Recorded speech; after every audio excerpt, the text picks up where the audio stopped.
नमस्कार। स्वागत है आपका आपके अपने चैनल पिंड इमोशंस में। तो आज हम बात करने आए हैं एनवायरनमेंट की। एनवायरनमेंट डे है और 2023 के लिए हमारा स्लोगन या फिर कहिए थीम है बीट प्लास्टिक पॉल्यूशन। प्लास्टिक फिलहाल सभी पूरे विश्व की सबसे बड़ी समस्या बनी हुई है। कुछ महीने पहले मैंने अभी एक पोस्ट देखी थी जिसमें एक कछुए के अंदर से इतना सारा प्लास्टिक निकला था छोटे छोटे पीसेस में। तो प्लास्टिक इतना ज़्यादा डैमेज कर रहा है ना केवल एनवायरनमेंट को बल्कि हमारे एनिमल्स को, हमारे पूरे के पूरे इकोसिस्टम को। फिर भी मैं जानती हूँ कि हम सभी आदर्श पर्यावरणविदों की सूची में शामिल नहीं हो सकते हैं। क्यों? क्योंकि हमारी जीवन शैली ही ऐसी हो चुकी है। लेकिन फिर भी हम प्रयास तो कर सकते हैं अपने स्तर पर। बड़े बड़े शहरों में रहने वाले मेरे जैसे लोगों के लिए ये और भी मुश्किल है और भी चुनौतीपूर्ण है।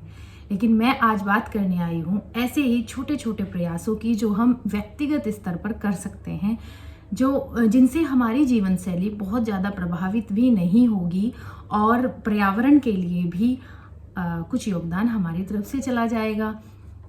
बिल्कुल इस तरह का योगदान जिस तरह का योगदान रामायण में गिलहरी का था। लेकिन गिलहरी का योगदान भी काउंट हुआ था। तो हमारे छोटे छोटे प्रयास से पर्यावरण को जरूर कुछ ना कुछ लाभ, या फिर कह सकते हैं कि एक्चुअली पर्यावरण को लाभ नहीं पहुंचता है, हमें ही पहुंचता है इनडायरेक्टली। मैं बहुत छोटी छोटी चीज़ें करती हूँ जिससे मेरी जीवन शैली में भी प्रभाव ना पड़े और पर्यावरण के लिए भी अच्छा हो। देखिए, मैं सिगरेट नहीं पीती तो मैं सिगरेट का धुआं नहीं छोड़ती और पर्यावरण को उस धुएं से होने वाले प्रदूषण से बचा लेती हूँ। लेकिन मैं वाहनों का इस्तेमाल करती हूँ। मैं वाहनों से नहीं बच सकती हूँ। वाहनों के धुओं से मैं पर्यावरण को नहीं बचा सकती हूँ।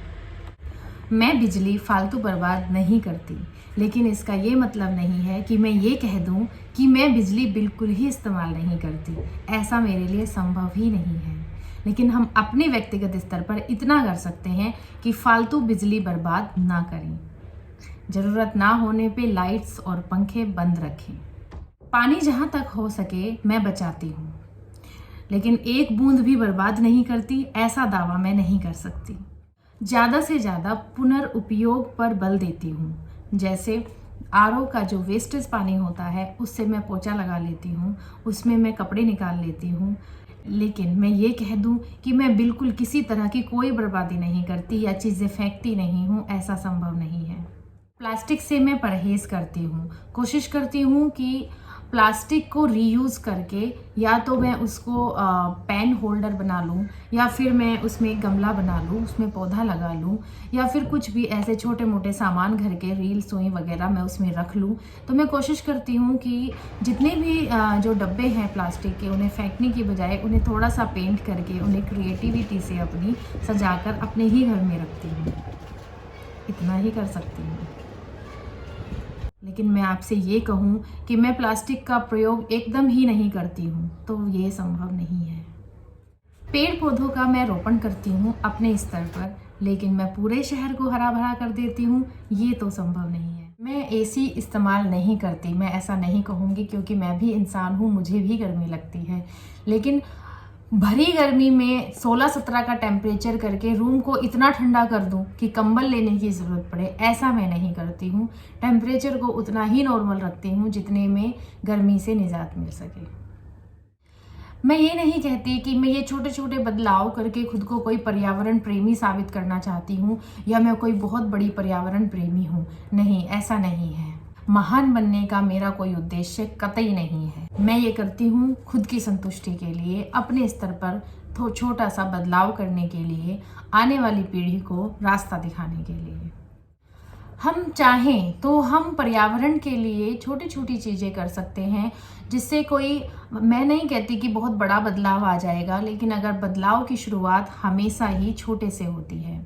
हमें ज़्यादा नहीं करना है, हमें बस इतना ही करना है। कुछ मैं आपको पॉइंट्स बता रही हूँ जो आप भी अपने जीवन में लागू कर सकते हैं, क्योंकि मैं कर रही हूँ तो आप भी कर सकते हैं। मैं मुंबई जैसे शहर में रह के अपने स्तर पर प्रयास कर रही हूँ, आप भी कर सकते हैं। रनिंग वाटर की जगह पानी मग या बाल्टी से लें। क्योंकि रनिंग वाटर से जब हम पानी लेते हैं हाथ धोने के लिए या मुंह धोने के लिए तो पानी बहुत ज़्यादा वेस्ट होता है। तो उसकी जगह अगर हम मग या बाल्टी का इस्तेमाल करते हैं तो कहीं ना कहीं बहुत हद तक हम पानी की बचत कर सकते हैं। शावर की जगह बाल्टी से नहाएं। अगर आपको शावर से नहाने का बहुत ज़्यादा शौक है तो हम ऐसा कर सकते हैं कि वीक में एक दिन चीटिंग कर सकते हैं, लेकिन 6 दिन का पानी तो बचेगा। जब हम बाथरूम जाते हैं तो हमें पूरा फ्लश चलाने की बजाय या तो फ्लश को थोड़ा चलाना चाहिए या मग से पानी डालना चाहिए। जब हम सुबह फ्रेश होने जाते हैं उसमें आप पूरा फ्लश चला सकते हैं, तो पूरे दिन में आप बहुत ज़्यादा पानी की बचत करेंगे। जितना ज़्यादा हो सके उतना ज़्यादा पानी का पुनर्चक्रण करें। जैसे कि मैंने बताया कि आरओ के पानी से आप पोछा लगा सकते हैं या कपड़े धोने में उसको इस्तेमाल कर सकते हैं। ऐसा करने से बहुत ज़्यादा नहीं लेकिन कुछ तो बचेगा, कुछ तो बदलाव होगा। कुछ ना सही से ये कुछ बहुत है। हम ऐसा कर सकते हैं कि हम टूथब्रश लकड़ी के खरीदें, प्लास्टिक के टूथब्रश से परहेज़ करें। ऑनलाइन आजकल लकड़ी के टूथब्रश उपलब्ध हैं सभी ई-कॉम वेबसाइट्स पर। आइसक्रीम खरीदने जब हम जाते हैं तो हम बड़े बड़े प्लास्टिक के डब्बे देखकर बहुत ही आकर्षित हो जाते हैं और सोचते हैं कि यही ले लेते हैं, लेकिन हमें उनसे परहेज करके जो कागज़ के डब्बों में आइसक्रीम आती है वो हमें ख़रीदना चाहिए। और घर आने के बाद हमें उस आइसक्रीम को किसी भी प्लास्टिक के डब्बे में जो हमारे पास पहले से मौजूद है या फिर स्टील के डब्बे में अपने उसको रखना चाहिए आइसक्रीम को। तो इससे हम प्लास्टिक को ख़रीदने से बचेंगे। और जब वो प्लास्टिक वाले डब्बों की आइसक्रीम बिकेगी नहीं तो फिर वो आगे सप्लाई या मैन्युफैक्चरिंग वाले पॉइंट पे जाके वो बंद हो जाएगी। तो हमें ये करना है। हम स्विगी और जोमेटो से बहुत ज़्यादा खाना ऑर्डर करते हैं, विशेषकर बड़े शहरों में रहने वाले लोग। मैं इसमें क्या करती हूँ, अपना योगदान देती हूँ। मैं स्विगी से जब भी खाना ऑर्डर करती हूँ तो मैं उन्हें कॉल करके कहती हूँ कि मुझे प्लास्टिक के बर्तनों में खाना पैक्ड नहीं चाहिए, आप मुझे एल्युमिनियम फॉइल में खाना पैक करके दीजिए। वो ऐसा करते हैं, वो हमारी रिक्वेस्ट मानते हैं। तो इसमें मैं ये नहीं कह रही हूँ कि एल्युमिनियम की फॉइल बहुत अच्छी है और उसका इस्तेमाल पर्यावरण के लिए एकदम फिट है, नहीं है, लेकिन प्लास्टिक के डब्बों से फिर भी बेहतर है। मैंने कहीं पढ़ा था कि every toothbrush you have used in your life still exist. आपके द्वारा प्रयोग किया गया प्रत्येक टूथब्रश अभी भी कहीं ना कहीं पर्यावरण में अस्तित्व में है। प्लास्टिक इतनी ज़्यादा खतरनाक है और ये बिल्कुल भी डिकम्पोज नहीं होती है। कुछ प्लास्टिक ऐसी होती हैं जो डिकम्पोज भले ही ना होती हो लेकिन उनका रिसाइकिल हो सकता है, लेकिन कुछ सस्ती प्लास्टिक ऐसी होती है जो बिल्कुल ही डिकम्पोज नहीं होती, उनका रिसाइकिल भी नहीं होता। वो ऐसे ही सदियों तक पर्यावरण में पड़ी रहती है बेकार। जानवरों के पेट में जाकर जानवरों के लिए जानलेवा साबित होती है या फिर हमारे लिए भयंकर या हानिकारक टॉक्सिक छोड़ती रहती है पर्यावरण में। मैं और 2-3 चीज़ें करती हूँ।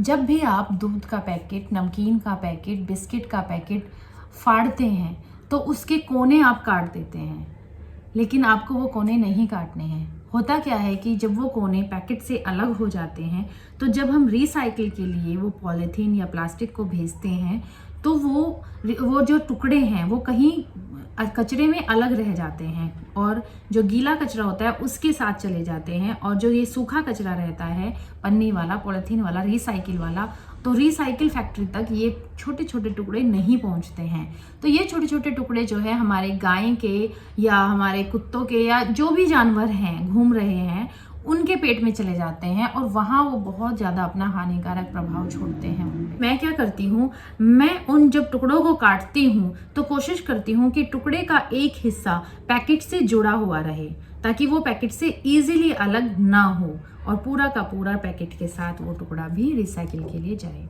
आप भी ये कर सकते हैं, बहुत आसान है। वेस्ट प्लास्टिक से गमला बनाना तो मेरी हॉबी है। मैंने अपनी पूरी की पूरी बालकनी उसी चीज़ से बनाई हुई है, वेस्ट प्लास्टिक से। मुश्किल से 1 या 2 गमला आप देखेंगे मेरी बालकनी में जो कि आपको लगेगा कि मार्केट से ख़रीदा है, लेकिन वो भी मैंने मार्केट से नहीं ख़रीदा है। उसे मैंने उठाया है, चुराया है नहीं कह सकते आप, क्योंकि वो डस्टबिन में डाल देते हैं पड़ोसी सोसाइटी में जो पड़ोसी रहते हैं वो लोग क्या करते हैं कि उसको डस्टबिन में डाल देते हैं कि जो सफाई वाले भैया आएंगे वो ले जाएंगे। तो मैं उसको वहाँ से उठा लेती हूँ, उसको पेंट करती हूँ, सजाती हूँ और अपनी बालकनी में सजा लेती हूँ, क्योंकि वो पूरी तरह से स्वस्थ होता है। तो इस तरीके से भी हम कर लेते हैं। मैं ये नहीं कह रही कि जो जा रहे हैं प्लास्टिक छोड़ के वो कुछ गलत कर रहे हैं, क्योंकि हो सकता है उनका ट्रांसफ़र आ गया हो और वो उनके साथ वो उस सामान को या उस कमरे को अपने साथ ले जाने की स्थिति में नहीं हो। तो मैं उनकी भी गलती नहीं करी, लेकिन मैं उसका जहाँ तक हो सकता है पुनर्उपयोग करने की कोशिश करती हूँ। जब मुझे चाकू ख़रीदने की ज़रूरत हुई तो मैंने प्लास्टिक की जगह लकड़ी के चाकू लिए, प्लास्टिक की कैंची की जगह मैंने लकड़ी की कैंची ली। एक बार मैं किसी के घर गई रिश्तेदारी में, तो मैंने वहाँ देखा जो कूड़ा उठाने वाला कंटेनर होता है वो प्लास्टिक का नहीं है, स्टील का है। मैंने उनसे पता किया कि आपने ये कहाँ से ख़रीदा। बाद में मुझे पता चला कि ये तो ईज़िली अवेलेबल है मार्केट में, क्योंकि ऐसी चीज़ें हम बार बार नहीं ख़रीदते हैं, इसलिए मुझे ये चीज़ नहीं पता चली। तो अब जब भी मुझे ये ज़रूरत होगी कूड़ा उठाने वाले कंटेनर को ख़रीदने की, तो पक्का है कि मैं स्टील का ही ख़रीदूँगी, क्योंकि अवेलेबल है। कपड़े सुखाने की पिन भी स्टील की आती है, लकड़ी की भी आती है। मेरे यहाँ लकड़ी और स्टील की दोनों पिन्स हैं। जितनी भी प्लास्टिक की पिन है वो पुरानी है। मेरी एक फ्रेंड है, मैं उसे देखती हूँ, वो एनवायरनमेंट के लिए, पर्यावरण के लिए काफ़ी काम करती रहती है। तो उसने अपना जन्मदिन बहुत ही सुंदर तरीके से नेचर के साथ मनाया, और जितना भी उसने वहाँ पे अपना कूड़ा फैलाया, चिप्स के पैकेट, बिस्किट के पैकेट, वो सब उसने एक बैग में कलेक्ट किए और घर आके सफाई वाले भैया को दिया, जिससे वो सही जगह पहुँचा। तो ये भी एक बहुत अच्छा तरीका है। अगर आप उत्सव मनाना चाहते हैं, मनाइए, बिल्कुल नेचर के साथ मनाइए, लेकिन वहाँ गंदगी करके मत आइए। और उसका जो जन्मदिन है मैं कभी नहीं भूल सकती, वो इतना खूबसूरत लगा था, क्या बहुत सुंदर नज़ारे थे और बहुत ही शांति और सुकून था उस उत्सव में। एक और चीज़ मैं करती हूँ और जिससे मेरे पौधों को बिल्कुल एकदम नया जीवन मिलता है, वो हरे भरे रहते हैं, सुंदर रहते हैं। वो क्या है, वो मेरी एक छोटी सी ट्रिक है जिसे मैंने इंटरनेट पे ही कहीं देखा था। एक्चुअली मैंने मेरी माँ से सीखा था, लेकिन मेरी माँ ने उसे इंटरनेट पर देखा था, यूट्यूब से शायद उन्होंने देखा था। तो उसमें क्या है, क्या करते हैं हम लोग, जैसे हम रसोई में प्याज छिलते हैं, टमाटर छिलते हैं, आलू छिलते हैं, या फिर चावल धोते हैं, दाल धोते हैं, तो वो चावल और दाल धोने वाला पानी मैं कंटेनर में इकट्ठा कर लेती हूँ और उसी पानी में जितने भी छिलके हैं वेस्टेज, जो कि जैसे कि चाहे उसमें आप आम खा रहे, केला खा रहे, फ्रूट, सब्जियाँ, सभी के उसमें जो छिलके होते हैं वो मैं उस पानी में डाल देती हूँ। 24 घंटे के लिए मैं उसको बंद कर देती हूँ, और जितने भी इस बीच छिलके होते रहते हैं उसको भी मैं उसमें डालती रहती हूँ, या तो एक दूसरा कंटेनर ले लेती हूँ। तो 24 घंटे बाद में उसको खोलती हूँ, उसमें बहुत ही गंदी स्मेल आती है, बट इतना तो हम कर ही सकते हैं सहन। तो वो जो पानी होता है उसको मैं छानती हूँ और उसी पानी को मैं अपने पौधों में देती हूँ। तो उससे पौधों के लिए एकदम नेचुरल और विटामिन से भरा हुआ खाद तैयार हो जाता है, और इसके लिए खाद बनाने के लिए मुझे अलग से 1 रुपया भी नहीं देना पड़ता, और मेरी बालकनी एकदम हरी भरी रहती है। तो ये भी बहुत अच्छा तरीका है अपने पौधों के लिए खाद बनाने का। मुझे लगा कि आज ये शेयर करना चाहिए, इसलिए मैंने किया। आप भी ये कर सकते हैं। अंत में इतना ही कहना चाहूँगी कि रोज़मर्रा की ज़िंदगी में कुछ तो ऐसा होगा जो आप भी करते हैं अपने पर्यावरण के लिए, जैसे मैं करती हूँ, या मैंने जैसे और भी बहुत सारे लोगों को करते हुए देखा है। और तो जो अगर आप अपने स्तर पर, व्यक्तिगत स्तर पर कुछ भी ऐसा कर रहे हैं पर्यावरण के लिए जिससे आपको लगता है, आपकी संतुष्टि होती है कि हाँ मैं भी पर्यावरण के लिए ये कर रहा हूँ, तो अगर जो भी कुछ आप कर रहे हैं अपने स्तर पर, मैं चाहती हूँ आप टिप्पणी में हमें ज़रूर बताएं। आप बताएंगे तो 4 लोग आकर टिप्पणी पढ़ेंगे, तो हो सकता है कि उन्हें भी नया आइडिया मिले, या फिर उनको भी प्रेरित हो कि हम भी ऐसा ही करें। टिप्पणी में हमें बताइए, हमारे साझा प्रयास पर्यावरण को बचाने के हो सकता है आने वाली पीढ़ी के लिए हमारा आशीर्वाद बने। कुछ अच्छा करने का, जीवन शैली में बदलाव करने का छोटे से छोटा मौका हमें गंवाना नहीं चाहिए। इसी के साथ मैं आज की अपनी बात समाप्त करती हूँ। उम्मीद है कि कुछ अच्छा मैंने शेयर किया है, उम्मीद है कुछ अच्छा आपने सीखा है। अगर आप पहले से ही ये सब करते आ रहे हैं तो आपको बहुत बहुत शुभकामनाएं, बधाई और धन्यवाद कि आप इतना सोच रहे हैं और कोशिश कर रहे हैं, प्रयास कर रहे हैं। लेकिन अगर आप अभी तक कुछ भी नहीं कर रहे हैं या सोच भी नहीं रहे हैं, तो मैं उम्मीद करती हूँ कि आज के ब्लॉग को देखने के बाद आप सोचेंगे ज़रूर और याद करेंगे और अपने स्तर पर जितना आप हो सकता है इन प्रयासों में से या कुछ भी नया जो आप करते हैं या कर सकते हैं आप ज़रूर करने का प्रयास करेंगे। इसी के साथ मैं रूबी चौधरी आप सभी को पर्यावरण दिवस की बहुत बहुत शुभकामनाएं देती हूँ। प्रकृति सुंदर बनी रहे, स्वस्थ बनी रहे, हरी भरी बनी रहे, जिससे हम सबका जीवन खुशनुमा रहे, सुकून में रहे, शांति रहे, जीवन में स्वस्थ रहे। हम और हमारी आने वाली पीढ़ी प्रकृति को खुश रखे और स्वयं भी खुश रहें। इसी के साथ बहुत बहुत धन्यवाद।